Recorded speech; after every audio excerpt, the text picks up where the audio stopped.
C'est pas une culture, c'est de la torture.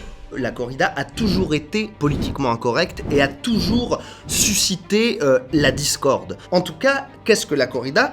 Entre autres, c'est un spectacle qui raconte le chemin vers la mort et la lutte contre elle. Quand on dit les gens viennent se réjouir de la souffrance d'un animal, non. Est-ce que vous avez un autre exemple de spectacle dans lequel autant de gens viennent admirer les vertus de courage, d'honneur, de dignité et de maîtrise de soi? On ne les contraint en rien, puisque la charge, il la donne naturellement. Si ce n'est pas contre l'homme, ce sera contre un autre taureau. Parce qu'Émeric Caron, comme beaucoup d'animalistes, ne connaissent rien aux animaux. C'est la réponse pourquoi ces gens veulent interdire la corrida, parce que ces gens ne connaissent pas les animaux. Quiconque a envie de voir une tragédie aujourd'hui, je lui conseille non pas d'aller à la Comédie Française, où la tragédie a été interdite. Aujourd'hui, vous allez à la Comédie Française, vous voyez les acteurs de la Comédie Française jouer Britannicus en costard-cravate dans un décor représentant un bureau de banque. Si vous voulez voir la tragédie aujourd'hui, faut pas aller au théâtre, faut pas aller à l'opéra, faut aller au corrida. Et évidemment, il y a une étude de la faculté vétérinaire de Madrid qui explique que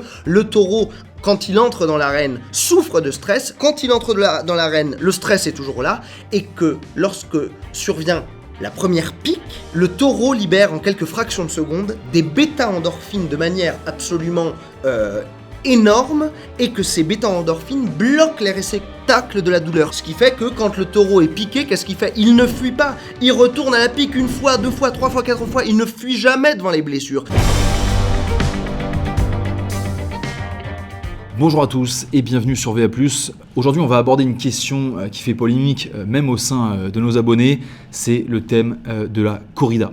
On a envie, puisque c'est une pratique, un art, une culture qui est menacée par une proposition de loi du député NUPES Émeric Caron, on a décidé d'en parler aujourd'hui avec Yanis Eziadi. Bonjour. Alors Yanis, tu es comédien, tu es auteur, tu es même contributeur pour la revue Causeur. Donc au départ, tu viens pas du milieu de la corrida, mais on t'a vu ces derniers temps beaucoup sur les plateaux télé pour défendre la corrida. Qu'est-ce qui fait, comment tu t'es retrouvé à défendre la corrida et à t'y rendre et à être un aficionado ? Alors, moi, c'est vrai que je ne viens pas du tout de ce milieu-là. J'ai grandi en région parisienne et il se trouve que j'aime beaucoup un auteur qui s'appelle Monterland, que je rêve de jouer d'ailleurs au théâtre, c'est un de mes auteurs préférés. Et Monterland, un jour je tombe sur un dessin de Monterland qui représente un taureau face à un torero, qui était le grand torero Belmonte. Et là, je vois quelque chose de mystique presque. Et donc je me dis, je savais que Monterland avait écrit un roman sur la corrida qui s'appelle Les Bestiaires, et j'ai lu ce roman, et j'ai été bouleversé, et je me suis mis à lire des livres sur la corrida, et je me suis dit quelque chose de mystérieux, visiblement, si on en croit en tout cas les grands écrivains et les grands peintres, qui sont très nombreux, je me suis dit, il y a quelque chose de mystérieux dans la corrida. Et donc je me suis rendu à Béziers pour voir ma première corrida, et ce que les grands écrivains et les grands peintres décrivaient m'a été confirmé dans les arènes. Et donc là, je me suis dit, il faut absolument défendre cette chose qui est si incomprise. Et c'est comme ça que dans Causeur, j'ai monté un premier dossier défendant la corrida, en tentant de l'expliquer, et voilà. Alors, donc tu te rends une première corrida. Quel était ton sentiment en y assistant ? Est-ce que... bon alors, tu me dis que ça a confirmé ce que tu as lu, mais le premier argument un peu qu'on nous dit, c'est pas une culture, c'est de la torture. Et toi, tu tires ton admiration de la corrida de la culture. Alors, un petit préambule avant de répondre à ça, c'est que quand vous me dites qu'est-ce qui m'a bouleversé à la corrida, je dois dire que déjà je me suis rendu dans les arènes, je me suis assis, c'était pendant le Covid, il y avait une jauge, les arènes n'étaient pas pleines. J'ai vu plein de gens, toutes classes sociales confondues, les âges aussi, se lever à l'entrée des toreros et chanter l'air du Toréador de Bizet. Donc Toréador, en garde, Toréador. Et donc là, je me suis dit déjà, en 2000, c'était en 2020, voir une arène en France chanter par cœur un air de Bizet, Là, déjà, les larmes me sont sorties des yeux. Bon, alors ça, c'était pour commencer. La question, c'était... Écoute, c'est pas grave, mais on va passer à la question suivante. Depuis quand, en fait, ça devient problématique, la corrida? Parce que, alors, oui, certes, il y a un éveil animaliste, etc., qui est récent, mais dans Libération, ce que tu me disais, c'est qu'il y avait les chroniques taurines, dans Libération, hein, donc un journalisme classé à gauche. Sur Canal+, les corridas étaient diffusées. Les plus grandes stars de l'époque se rendaient aux corridas. À quel moment c'est devenu politiquement incorrect? Alors, je crois, je ne suis pas du tout historien de la corrida, mais je crois que la corrida a toujours été politiquement incorrecte et a toujours suscité la discorde. Monterland lui-même, dans les bestiaires, alors j'ai pas en tête, mais il me semble que les bestiaires, ça doit être écrit à peu près dans les années 20, il me semble, peut-être que je dis une bêtise, mais ça doit être à peu près ça. Dans les bestiaires, déjà Monterland rapporte, écrit un dialogue entre deux personnes s'écharpant sur la corrida, avec une personne qui dit « mais c'est la souffrance animale, comment vous pouvez tolérer ça ?» et puis le personnage allemand de Bricoul qui explique pourquoi non, ce n'est pas une torture. Je crois que la corrida a toujours été subversive, et d'ailleurs l'église catholique, si je dis pas de bêtises une fois de plus, l'église catholique a excommunié la corrida, non pas parce que ça faisait mal au taureau, mais parce que c'était une folie qu'un homme mette sa vie en jeu, affronte, risque la mort pour la beauté du geste. Ouais, c'était que l'Église catholique dénonçait le fait qu'on reconstitue des arènes. Voilà. Mauvais souvenir pour les chrétiens. Après, quand est-ce que ça a vraiment commencé à devenir problématique? Moi, je réfléchissais à une chose en venant. Je me disais que quand même, peut-être que ça devient un problème et quand la corrida ne trouve plus de grands défenseurs. Et qui sont les grands défenseurs de la corrida? Ce sont les grands écrivains, ce sont les grands peintres, ce sont les grands réalisateurs, ce sont les grands artistes. Alors, pourquoi les grands artistes ne défendent plus la corrida aujourd'hui? Alors peut-être tout simplement parce qu'il n'y a plus de grands artistes, en tout cas médiatisés, c'est peut-être une solution, et peut-être aussi parce que les artistes ont beaucoup moins de courage. En tout cas, c'est à mon avis un mélange des deux. Ouais. Alors, pour entrer dans le vif du sujet, qu'est-ce qui est reproché qu'est-ce qui est reproché à la corrida? Est-ce que c'est donc la pique, la première pique que reçoit le taureau? Est-ce que c'est la pose des banderilles? Est-ce que tu peux expliquer un peu comment ça se passe et là où ça coince, là où la corrida de fait, alors il y a la mort du taureau à la fin, mais quels sont un peu tous ces moments qui vont être dénoncés par les opposants? Moi, je vais vous dire, à mon avis, ce qui pose problème dans la corrida. Alors, évidemment, parlons des blessures infligées au taureau. C'est absolument pas un tabou. La corrida, évidemment, le taureau entre dans l'arène. 15 minutes après, la mort arrive. Donc ça dure 15 minutes. Donc il entre dans l'arène, le matador va faire quelques premières passes avec le taureau pour faire connaissance avec le taureau, va entrer ensuite le picador qui va piquer au garrot le taureau, une fois ou deux fois ou peut-être 3 fois. Ensuite, on va poser 3 paires de banderilles sur le taureau, et ensuite, c'est la faena, où le matador va construire un enchaînement de passes qui va créer une espèce d'œuvre, une œuvre même, et ensuite vient la mise à mort. Bon. Qu'est-ce qui pose problème dans la corrida? Ce sont déjà les blessures infligées au taureau. Bon, très bien. Pourquoi? Elle sert à quoi la pique, par exemple? Alors, ça ce serait entrer dans des choses trop techniques. Même pour moi, ce serait entrer dans des choses trop techniques. En tout cas, qu'est-ce que la corrida? Entre autres, c'est un spectacle qui raconte le chemin vers la mort et la lutte contre elle. Bon. Les blessures infligées au taureau. Les blessures infligées au taureau nous font mal à nous. Enfin, font mal aux gens anti-corrida qui se projettent dans le taureau. Mais le taureau n'est pas nous. Le taureau est un animal très agressif dont la nature est le combat, entre autres. Le taureau a besoin de quoi? A besoin de vivre libre. C'est pourquoi les éleveurs garantissent à leurs troupeaux 1 à 3 hectares par animal pour que le taureau vive dans une espèce de liberté, dans un état sauvage. Et d'ailleurs, c'est dans ces élevages qu'on voit que parfois ils s'entretuent les taureaux. Et dans les élevages, exactement, les taureaux s'entretuent, s'étripent dans des combats qui durent beaucoup plus longtemps, qui durent dans une arène, avec des blessures autrement plus violentes que celles qu'ils subissent des mains du matador. Voilà, ensuite, si on veut entrer dans la physiologie animale, bon, mais on va faire court là-dessus. Évidemment, il y a une étude de la faculté vétérinaire de Madrid, faite par le professeur Ira del Portal, qui est patron du département physiologie animale de la faculté vétérinaire de Madrid, qui explique que le taureau, quand il entre dans l'arène, souffre de stress, et durant le transport, quelques jours avant, souffre de stress, et quand il entre dans l'arène, le stress est toujours là, et que lorsque survient la première pique, le taureau libère en quelques fractions de secondes des bêta-endorphines de manière absolument énorme, et que ces bêta-endorphines bloquent les réceptacles de la douleur. Ce qui fait que, vous êtes venu voir les corridas, ce qui fait que quand le taureau est piqué, qu'est-ce qu'il fait ? Il ne fuit pas. Il retourne à la pique 1 fois, 2 fois, 3 fois, 4 fois. Il ne fuit jamais devant les blessures. Et il a l'air tout à fait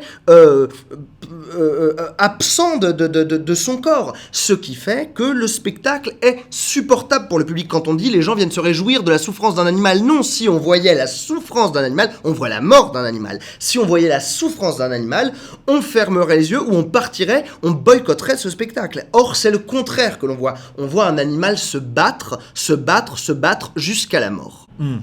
Et d'ailleurs, j'ai constaté quand j'ai été au corrida de Béziers aussi, là, en effet, quand il y a une pique, 2 piques, 3 piques, le public siffle. Alors, est-ce que c'est parce que le public aussi devient soucieux de la souffrance de l'animal, ou bien parce que il n'est pas assez initié vraiment à la corrida Bon, alors ça c'est...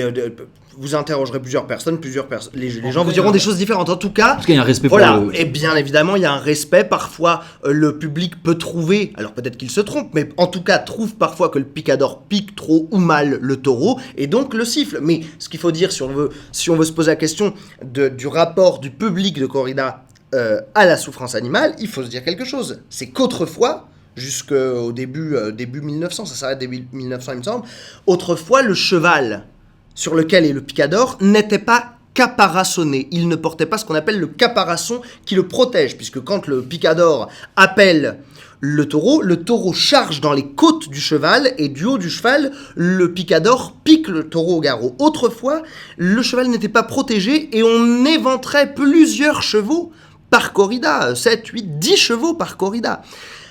Il y a un moment, la corrida a évolué avec les sensibilités de son temps et a dit non, il faut protéger le cheval. Pourquoi ? Parce qu'il n'est pas dans la nature du cheval, ce n'est pas dans son animalité d'aller combattre. Il vient uniquement servir l'homme dans ce combat. Donc, l'intégrité physique du cheval doit être garantie. Aujourd'hui, aucun aficionado ne supporterait de voir un cheval qui n'a rien demandé. Bon, un animal ne demande rien de toute façon, mais éventrer, un aficionado ne le supporterait pas. Alors tu dis que le cheval n'était pas caparaçonné, et que du coup on a fini par les protéger puisqu'ils se faisaient éventrer. Pourquoi la corrida ne peut-elle pas s'imaginer sans la mort du taureau, comme les courses camarguaises où juste on saute au-dessus des vaches, où elles nous courent après, etc. Parce que, et là voilà, on va arrêter maintenant de parler... on en a marre de parler de la souffrance du taureau, puisqu'on explique toute la journée que non, pour nous, le taureau ne souffre pas de manière démesurée. Donc bon, on a évacué le sujet, on en a parlé. Maintenant, voilà la bonne question. Pourquoi on ne supprimerait pas la mort du taureau ? Parce que la corrida est un spectacle qui raconte la mort, et qui raconte un rapport à la mort, et qui nous montre la mort. Supprimer la mort du taureau reviendrait à supprimer la tragédie. Et qu'est-ce que la corrida ? C'est une tragédie. C'est la tragédie, évidemment, du taureau, puisqu'il faut s'imaginer que le taureau vit évidemment libre au campo. Le campo, c'est les grands élevages, on dit le campo. Et qu'un jour, il va être désigné, son sort va être scellé, il va faire partie d'un lot qui va aller combattre dans les arènes. Et donc lui, évidemment, ne le sait pas. Mais la tragédie est là, son destin va être de mourir dans les arènes en combattant, donc conformément à sa nature. Ça, c'est la mort du taureau. Mais il ne faut pas oublier quelque chose, c'est la mort du torero, la mort possible du torero. C'est-à-dire que la tragédie est aussi là. il faut avoir conscience que, encore en 2022, des hommes s'habillent d'or et de lumière dans des espèces de costumes de super-héros et vont attendre... Costume de papier, selon la formule du chanteur de la chanson La Corrida. Cabrel. Cabrel. Oh là là, je préfère Monterland à Cabrel. Et Yves Montand même, qui allait, lui, au corrida, qui est allé voir Luis Miguel Dominguín. Des costumes qui sont... c'est pas du nylon, c'est pas quelque chose d'élastique, hein, c'est vraiment un costume... C'est bien sûr qui ne les protège pas du tout du coup de corne. Hein, c'est pas très confortable. Mais voilà. Mais donc, il faut avoir conscience que ces hommes sont des vrais tragédiens. Quiconque a envie de voir une tragédie aujourd'hui, je lui conseille non pas d'aller à la Comédie Française où la tragédie a été interdite. Aujourd'hui, vous allez à la Comédie Française, vous voyez les acteurs de la Comédie Française jouer Britannicus en costard-cravate dans un décor représentant un bureau de banque. Et c'est la même chose à l'opéra. Si vous voulez voir la tragédie aujourd'hui, faut pas aller au théâtre, faut pas aller à l'opéra, faut aller au corrida. Vous allez voir un homme mettre sa vie en jeu pour la beauté du geste, pour créer une œuvre qui est la faena, la construction de passe avec le taureau, qui va créer de la grâce et qui va faire pleurer parfois 14 000 personnes ensemble. C'est ça qu'il faut aller voir. Et donc, il y a un rapport à la mort, à cette tragédie. Il faut avoir conscience que le torero, au matin de la corrida, est dans sa chambre d'hôtel, parce qu'il n'y a pas de loge, c'est la chambre d'hôtel du torero dans la ville dans laquelle il va torer, et là, il va attendre, il va se réveiller avec la peur au ventre, avec l'angoisse et de l'incompréhension du public possible, et du coup de corne du taureau. Il sait que dans les chorales, 2 taureaux dont le but, lorsqu'ils seront dans les arènes, sera de l'exterminer. Il se réveille avec ça en tête. Il va manger très peu dans la journée, le torero. Pourquoi ? Parce s'il se prend un coup de corne, il faut faciliter l'opération. Ensuite va arriver l'heure où son valet d'épée va lui dire il est l'heure de s'habiller, dans tant de temps on part aux arènes. Et là, il va mettre cet habit qui scelle son sort pour aller affronter la mort. Et il va partir la peur au ventre pour affronter 2 monstres de 500 kilos. Ça, c'est une chose qui se passe encore en 2022. D'ailleurs, ça, on a pu le filmer parce que j'en profite pour vous dire qu'on va publier un documentaire sur la corrida. On s'est rendu au cartel de Béziers cet été et on a notamment rencontré Carlos Olsina dans sa chambre d'hôtel en train de revêtir son habit de lumière. Tu parlais du taureau qui est programmé, enfin qui est dans son instinct très agressif, etc. On imagine tout ce qu'on dit sur la taurine, etc. Mais les taureaux ont aussi fait l'objet de sélection naturelle. C'est-à-dire qu'on dit que le taureau bravo va disparaître si la corrida est interdite, mais c'est un taureau qu'on a créé, entre guillemets, non ? Bien sûr, c'est un taureau, mais comme tous les animaux, la plupart des races de chiens, la plupart des races de chevaux, l'homme est intervenu pour faire des sélections, pour créer des lignées, et évidemment, c'est ce qui se passe aussi au corrida. Et bon, alors ça, c'est un autre argument. Il n'y a pas forcément d'âge d'or de l'espèce du taureau. Mais en tout cas, évidemment, si on interdit la corrida, demain, tous ces éleveurs qu'on a en France, qui garantissent pour le bien-être du taureau, pour préserver la sauvagerie du taureau, qui garantissent ces espaces immenses dans lesquels il y a une biodiversité hallucinante, évidemment, pas de produits chimiques, rien, une faune, une flore hallucinante. Évidemment, si on interdit la corrida, les élevages vont être tués, puisqu'on va pas garder ces taureaux pour rien. Des élevages qui font vivre parfois des exploitations. Évidemment, et en plus, toutes ces terres magnifiques, sauvages, vont être quoi ? Vont devenir des terres pour faire de l'agriculture intensive. Et alors il y a tout un monde qui vit autour de la corrida. Il n'y a pas seulement le torero, il y a aussi l'éleveur. D'ailleurs, est-ce que tu peux rappeler on va rappeler peut-être l'importance du taureau, parce que on a un blason, un sorte d'anagramme de l'élevage au cœur de l'arène, pour rappeler de quel élevage vient le taureau. Jusqu'où ça va cet honneur qui est fait au taureau, à l'élevage, parce qu'on arrive aussi avec un panneau au début de la corrida avec le nom de l'éleveur, etc. Ça a son importance. Bien sûr, parce que chaque élevage a ses caractéristiques. Il y a des taureaux plus comme ci, plus comme ça, en fonction de chaque élevage, évidemment. Et puis le respect du taureau va jusque, évidemment, lorsqu'un taureau a été exceptionnel, après la mise à mort, le public peut réclamer au président de la course une vuelta posthume, un tour de piste posthume pour qu'après sa mort, encore évidemment le taureau a été applaudi vivant, et même jusqu'après sa mort, on va demander à ce que les mules auxquelles on accroche sa dépouille fassent un tour de piste, plutôt que de repartir directement, fassent un tour de piste pour que le taureau, avant de repartir, lorsqu'il est mort, même mort, soit encore une dernière fois applaudi par les dizaines de milliers de spectateurs qui se trouvent aux arènes. Qu'est-ce qu'on va supprimer aussi de la culture du sud de la France où il y a la corrida, parce que la corrida est interdite, sauf dans les pays où il y a une tradition ininterrompue de corrida selon le texte de la loi. Qu'est-ce qu'on retire à ces régions-là, à Dax, à Arles, on retire l'identité. C'est-à-dire que ça paraît aujourd'hui inimaginable qu'on retire les taureaux à Béziers, qu'on retire les taureaux à Dax, à Mont-de-Marsan, à Bayonne.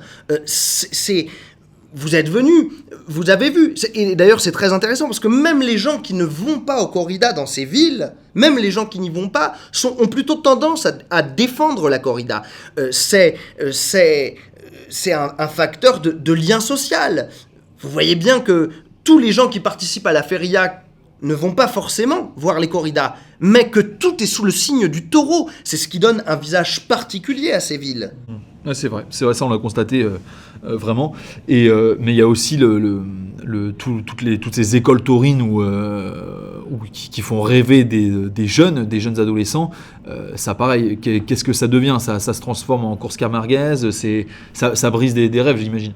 Ça brise évidemment des rêves. Il faut rappeler qu'il y a des jeunes aujourd'hui, qui ont 14 ans, 15 ans, 16 ans, qui se battent face à de jeunes taureaux pour l'entraînement ou face à des vaches de cette race et qui risquent déjà aujourd'hui une mauvaise chute, qui subissent la douleur physique.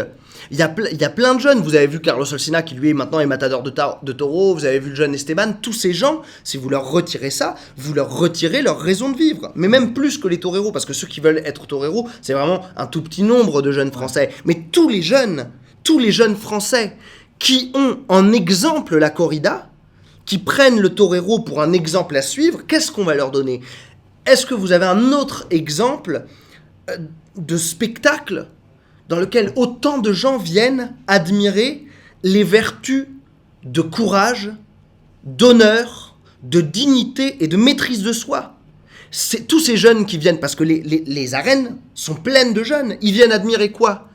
Toutes ces vertus incroyables du torero, la maîtrise de soi, le torero malgré la douleur physique, malgré les huées parfois du public, malgré l'injustice, malgré la colère, malgré tout reste maître de soi et ne montre pas ses émotions, contrairement à un footballeur qui va se rouler par terre quand il est content, qui va pleurer quand il se fait blesser. Non, la maîtrise de soi. Qu'est-ce qu'on veut ? On veut retirer à toute la jeunesse du sud de la France ces valeurs-là, mais c'est une folie complète. Et puis en plus, quand on imagine ce projet de loi, mais qu'est-ce qu'ils veulent ? Ils veulent quoi ? Qu'une partie du sud de la France se rebelle contre Paris et demande l'indépendance ? Mais c'est une folie complète. Alors, tu parles d'indépendance, la Catalogne, elle a interdit la corrida, comment l'expliquer ? Ça me dépasse. Là, c'était pour le coup, la Catalogne, c'était pour des raisons politiques. Mais... Ouais. C'est pas bon. Ouais, d'accord. Alors, je vais reprendre notamment des arguments de ceux qui veulent interdire la corrida. Ils expliquaient que, on parle de tradition, mais on a bien un jour arrêté de brûler des chats sur des bûchers à la Saint-Jean. Ça, c'est un des arguments d'Émeric Caron. Est-ce qu'il fait pas abusivement une comparaison entre un spectacle un peu primaire, même si le roi et le maire de Paris parfois se rendaient à ces spectacles, des spectacles où on brûlait des chats vivants pour le mauvais sort ou je sais pas quoi, et la corrida. Pourquoi cette comparaison est abusive? Parce qu'il ne connaît rien, parce qu'Émeric Caron, comme beaucoup d'animalistes, ne connaissent rien aux animaux. Les gens qui connaissent les animaux, ce sont les éleveurs, ce sont les chasseurs, ce sont les éleveurs de taureaux, ce sont les toreros. Un chat, brûler un chat, mais personne aujourd'hui ne le supporterait, les toreros les premiers. J'imagine que, enfin moi dans les toreros que je connais, il n'y en a pas un pour foutre un coup de pied au cul de son chien, sûrement pas. Il y a un respect profond de l'animal, ça Émeric Caron ne peut pas le comprendre. Il ne peut pas le comprendre, c'est la réponse. Pourquoi ces gens veulent interdire la corrida? Parce que ces gens ne connaissent pas les animaux. En revanche, il y a quelque chose qui me revient, j'ai pas bien répondu à votre question. Quand vous, sur l'histoire de la mort du taureau, pourquoi les gens ne supportent pas, à mon avis, pourquoi les gens ne supportent pas la mort du taureau? Pourquoi? Parce que ils ne supportent pas la mort. Qu'est-ce qu'on vient voir, nous, entre autres, au corrida? Évidemment qu'on vient voir la mort. Regarder la mort en face, ça a quelque chose de sain. Aujourd'hui, la mort est cachée dans des abattoirs loin de nos yeux et on préfère la retrouver dans des barquettes plastiques dans les supermarchés en essayant d'éloigner de nos pensées l'animal mignon qu'a donné notre beefsteak. C'est ça la réalité. Je vous rappelle qu'il n'y a pas très longtemps, dans le Vaucluse, il y a quelques années, ils avaient vendu dans un supermarché des lapins non dépecés dans des barquettes à côté des beefsteaks. Et ça a suscité un scandale énorme et le supermarché s'était excusé parce que les gens ne supportent pas la mort. Et moi, je peux vous donner un exemple. Par exemple, j'ai mon ami, l'auteur de théâtre Jean-Marie Besset, qui a perdu son père il y a quelque temps. Et lui, qu'est-ce qu'il a fait? Il vit dans une très grande maison, une très belle maison à Limoux. Il a décidé de garder le corps jusqu'au jour de l'enterrement. Et donc, dans l'entrée de la maison, qui est une espèce presque de mausolée, quelque chose d'immense, il faisait très froid, c'était en hiver, le corps de son père, Jean Besset, reposait, était là, entouré de centaines et de centaines de fleurs et de plein de bougies. Et pendant 4 jours, qu'est-ce qu'a fait Jean-Marie Besset? Il nous a invités, nous tous, ses amis qui avions connu son père, à vivre dans cette maison avec le mort. Et on était en train de dîner et de déjeuner midi et soir, et de rire et de boire. Et ça avait quelque chose de très sain, que la mort ne soit pas quelque chose qu'on cache. Et d'ailleurs, il faut rappeler que, par exemple, les petits-enfants de Jean Besset qui étaient morts n'ont pas réussi à venir voir le corps de leur grand-père. Ils n'ont pas réussi à venir voir. Je pense qu'aujourd'hui, nous avons un problème avec la mort. Et pourquoi les gens n'arrivent pas à regarder le taureau? À mon avis, c'est pas du tout par sentimentalisme, le pauvre taureau, mais y compris quand on n'arrive pas à regarder la mort de quelqu'un. À mon avis, c'est tout simplement que, en regardant la mort du taureau, qu'est-ce qu'on voit? On voit la mort, donc on voit sa propre mort. On essaie absolument d'éloigner nos yeux de notre propre mort, et ça a quelque chose de terrifiant. Et j'aimerais vous raconter une histoire, si j'ai le temps, qui est là-dessus, qui est très intéressante. Alain Moncouquiole était un personnage extraordinaire qui a voulu devenir torero, d'accord? Et quand je lui ai demandé, c'était dans les années 60 si je dis pas de bêtises, et quand je lui ai demandé qu'est-ce qui t'a poussé à vouloir devenir torero, il m'a raconté cette histoire que je vais vous raconter. Il m'a dit, quand il était enfant et qu'il habitait en Auvergne, donc pas dans une région taurine, son père est mort d'un accident de moto. Et toute sa famille lui a dit « Sois courageux » et ne lui a pas parlé de la mort de son père. Et lui me dit « Mais moi j'aurais voulu comprendre la mort de mon père. » Et on m'a dit « Sois courageux », ce qui pour lui revenait à lui dire « Tais-toi ». Et il a grandi avec ce mystère de la mort de son père. Ils ont déménagé ensuite. Sa mère l'a emmené vivre à Nîmes. Et à Nîmes, il s'est retrouvé à l'école avec des enfants qui parlaient de la corrida qu'ils avaient vue la veille ou l'avant-veille et qui disaient « Le taureau est mort ». Et tu te rappelles du torero qu'on a vu mourir? Et il a entendu le mot « mort », « mourir ». Et il s'est dit « Mais c'est là que je veux aller. Je veux aller au corrida pour comprendre la mort de mon père. » Simon Casas, le pape de la tauromachie que vous avez interrogé, qui est devenu directeur des arènes de Nîmes, de Madrid, les arènes les plus prestigieuses du monde. Quand il a grandi à Nîmes, il le raconte, il savait que son père était condamné par la maladie, que son père allait mourir. Et quand il était sur les genoux de son père, qu'il assistait au corrida enfant et qu'il voyait le taureau mourir, dans les dernières secondes du taureau, il essayait de comprendre ce qui allait arriver à son père. C'est une chose très saine de regarder la mort. Et les gens aujourd'hui ne veulent plus la voir. Non pas à mon avis par sentimentalisme, mais par peur de voir leur propre mort. Tu nous as parlé tout à l'heure de la faena, qui est le dernier moment de la corrida, le moment crucial. Pourquoi les gens viennent voir ça en particulier? Pourquoi c'est ça qui va être le plus noté d'ailleurs par les jurys? Alors, la faena, il faut expliquer ce que c'est. La faena, c'est donc après la pique, après la pose des banderilles par les banderilleros ou parfois le torero qui pose lui-même les banderilles, arrive le moment tant attendu de la faena. Qu'est-ce que c'est la faena? Là, l'homme va se retrouver seul, le matador, seul sur la piste avec le taureau, avec donc ce morceau de chiffon rouge qu'il va tenir dans sa main pour provoquer les charges du taureau. Et donc, qu'est-ce qu'il va essayer de faire? Il va essayer, alors peut-être que c'est pensé, peut-être parfois que c'est instinctif, de créer un enchaînement de passes qui, allez savoir pourquoi, et là c'est le mystère, un enchaînement de passes qui va parfois être d'un esthétisme, d'une profondeur qui va nous faire pleurer. Et c'est pour ces grands moments qu'on va là. Parce que c'est ça qu'il faut aussi dire. Qu'est-ce que la corrida? C'est plein de choses, c'est très difficile, impossible de définir la corrida. Une des belles choses de la corrida, qu'est-ce que la corrida? À part évidemment le spectacle du chemin vers la mort et du combat contre la mort. C'est aussi la rencontre de la nature et de la culture. Un animal sauvage qui n'a jamais rencontré l'homme, qui est préservé de l'homme, dont on a entretenu la sauvagerie par la liberté qu'on lui a garantie. On va le capturer, on va le lâcher dans une arène face à un homme. Et là, ça va être la rencontre de l'homme, la culture, l'intelligence, la conscience de la mort, de la beauté, de la grâce, et de l'animal sauvage. Et au départ, qu'est-ce qui va être à l'origine de ça? C'est la violence du taureau.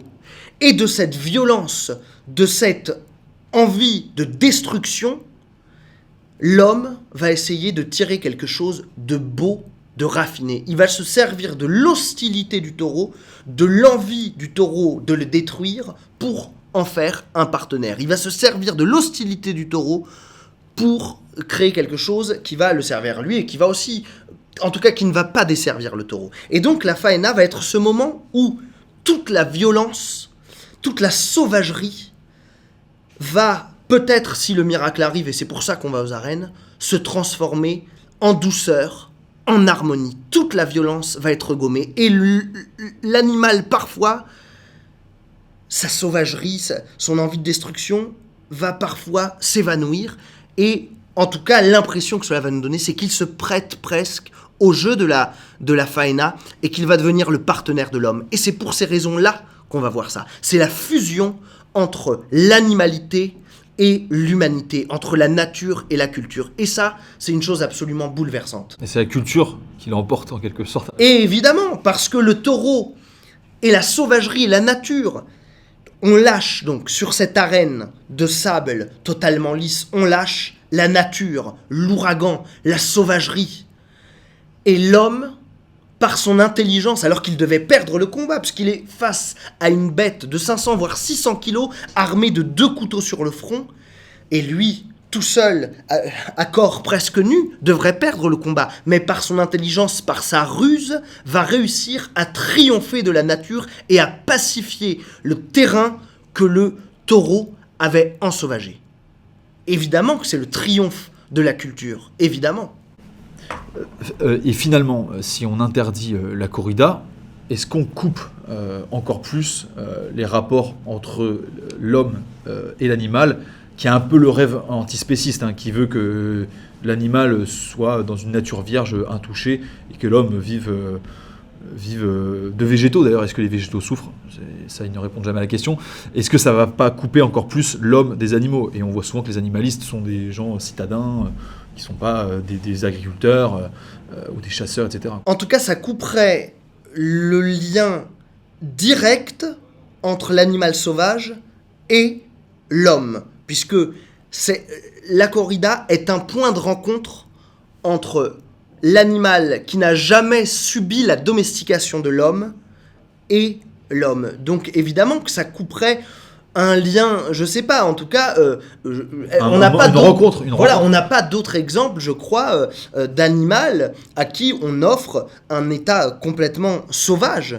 Voilà. Et il faut rappeler aussi que dans un élevage, seuls 6% des animaux de l'élevage termineront dans les arènes. Donc, les 6% de taureaux qui termineront dans les arènes, avec une mort qui est conforme à leur nature, qui ne leur pose aucun problème dans leur animalité, on ne les contraint en rien, puisque la charge, ils la donnent naturellement, si ce n'est pas contre l'homme, ce sera contre un autre taureau.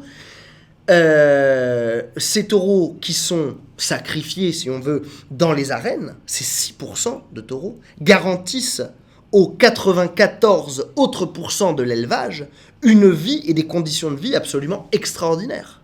Et d'ailleurs dans les élevages, on retrouve souvent il y a un dominant, un mâle dominant et souvent des mâles un peu inférieurs qui se liguent contre lui pour l'abattre et finalement on a cette même sélection, ce même prélèvement. Évidemment, mais la nature est d'une sauvagerie absolument extraordinaire. Et ce qu'il faut répondre aussi, ce à quoi il faut réfléchir, c'est quand, en fait, les gens aujourd'hui, beaucoup de gens ont un problème avec la souffrance, ou moins avec la douleur. Quand on dit le taureau souffre, le taureau ressent de la douleur. Mais qu'est-ce que c'est la douleur ? C'est la vie. L'absence de douleur, c'est la mort. C'est la mort. Et j'ai relevé juste au moment où je m'installais quelque chose. J'ai un ami prêtre qui s'appelle Bernard Duvert qui avait un cancer.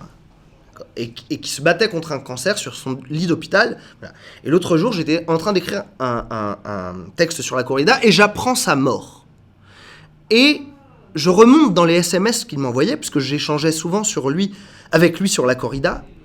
Et il me dit ça alors qu'il est en train de se battre contre un cancer sur son lit d'hôpital.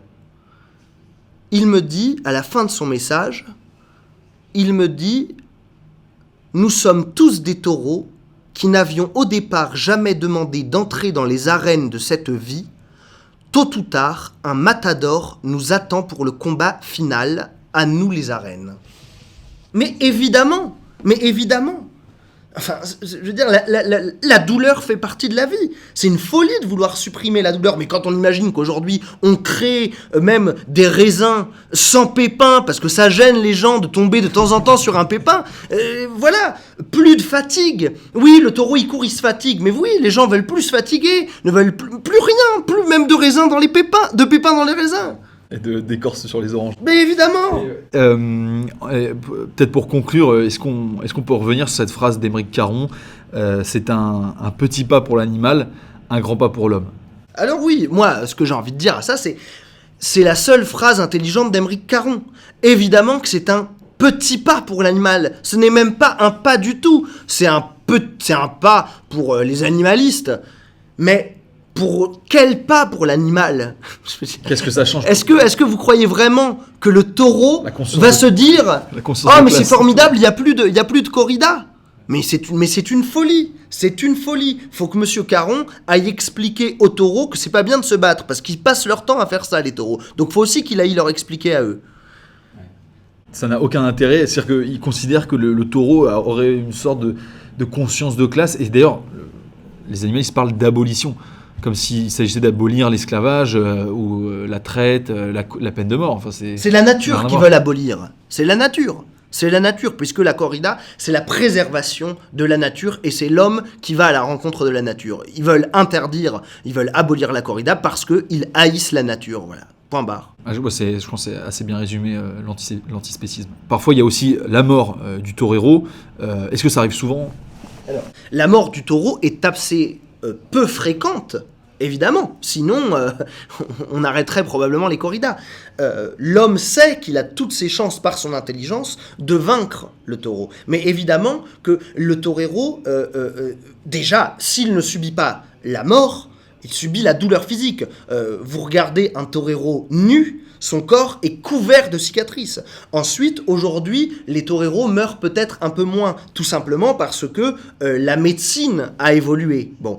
Mais la mort est possible, et c'est ce qui rend ce combat, et c'est ce qui rend le courage du torero encore plus grand. Le courage, la gloire du torero est faite de son courage à vaincre, à aller au-devant de la mort, mais aussi de la peur. Et d'ailleurs, il y a une phrase de Bernanos qui est très bien, là-dessus, dans le dialogue des Carmélites, il fait dire à un personnage « Il faut savoir risquer la peur comme on risque la mort Le vrai courage est dans ce risque.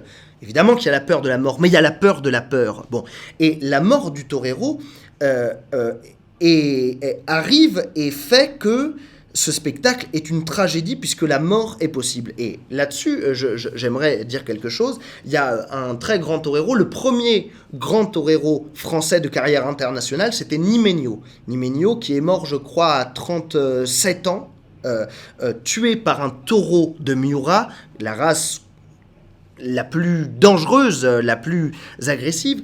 Il a été tué dans les arènes d'Arles, enfin, il a été fracassé par un taureau en 1989, et ce qui est très beau dans cette histoire, c'est que juste avant d'aller pour la faena affronter seul le taureau, il se retourne vers son frère qui était juste derrière lui, et il dit à son frère « Heureusement que je suis heureux dans l'arène ».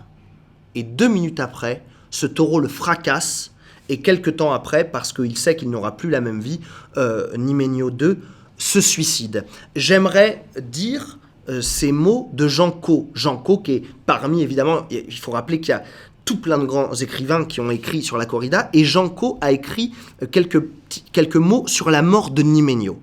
Et Jean Cau, je voulais apporter, parce que c'est très important, sur la valeur aussi qu'a la mort du torero dans l'histoire de la tauromachie. Un jour, il y a des journalistes espagnols qui demandent à Jean Cau, l'écrivain, ce qu'il pense de la mort de Nimeño. Et il lui pose cette question. Les journalistes espagnols disent à Jean Cau « Croyez-vous que l'afition française était préparée à pareille tragédie ? Est-ce qu'elle ne risque pas de s'affaisser en constatant que la corrida n'est pas seulement un spectacle de jeu et de soleil, mais d'ombre et de mort ?»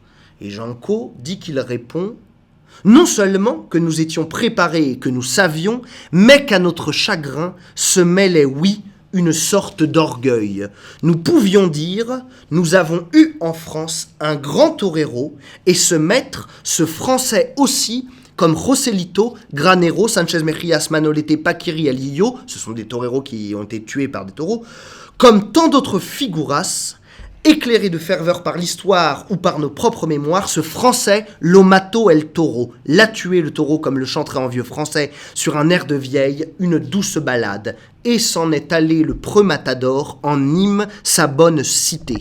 Et Jean Cau ajoute, la corrida, nul aficionado n'en ignore non plus que le public, souvent profane, mais qui marche lorsqu'il se dirige vers la plaza, peut-être vers une conversion, suppose l'espérance. Et qui vit une espérance n'est pas éloigné d'être habité par une foi. Or, n'est-ce pas vérité de toujours que toute foi se hisse plus haut quand elle a ses martyrs qui par leur sacrifice témoignent ? Au premier rang de ces témoins, tu apparais, Christian, Nimeño, et nous te revoyons.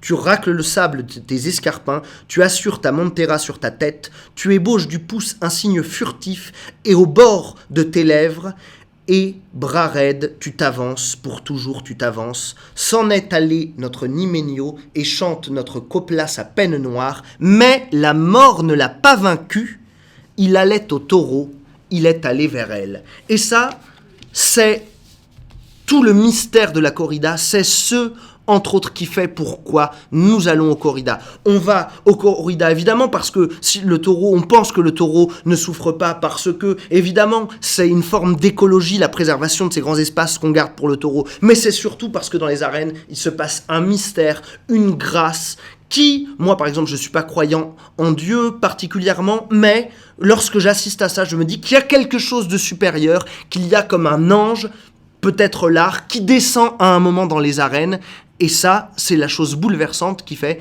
qu'on se rend aux arènes, et j'invite tous les jeunes Français à venir dans les arènes du sud de la France, je leur dis, venez dans les arènes du sud de la France, venez dans vos arènes, les arènes de votre pays qui a adopté la corrida. Souvent, les aficionados disent que c'est un combat d'égal à égal. Il y a beaucoup moins de toreros qui meurent que de taureaux. Bah, évidemment, mais l'égalité, déjà, quelle blague. Et puis, c'est pas un combat, c'est un combat loyal. Le torero a le droit de tuer le taureau à une condition, mettre sa propre vie en jeu. Et donc au moment où il porte le coup final qui s'appelle l'estocade, il doit littéralement se jeter entre les cornes du taureau et c'est le moment où il va lâcher des yeux les cornes du taureau pour frapper et planter l'épée au bon endroit. Il ne peut tuer l'animal qu'au risque de sa propre mort. Et donc non, ce n'est pas égal, mais c'est loyal. Et d'ailleurs, quand cette estocade est mal exécutée, la récompense sera pas forcément là. Quand ils s'y reprennent à plusieurs fois, c'est pas... Bien sûr, pas... et le torero à ce moment-là est hué par le public qui l'applaudissait quelques minutes auparavant. Et il faut rappeler aussi que c'est ça, quand on critique la corrida parce qu'on met à mort un taureau, vous avez un autre exemple de mort de l'animal des mains de l'homme qui se fait sous le contrôle de 12, 13, 15 000 regards, 45 000 regards quand c'est par exemple dans l'arène de Mexico. Quel autre animal est tué sous le contrôle de 10 000 personnes qui ont du respect pour lui? Nulle part ailleurs.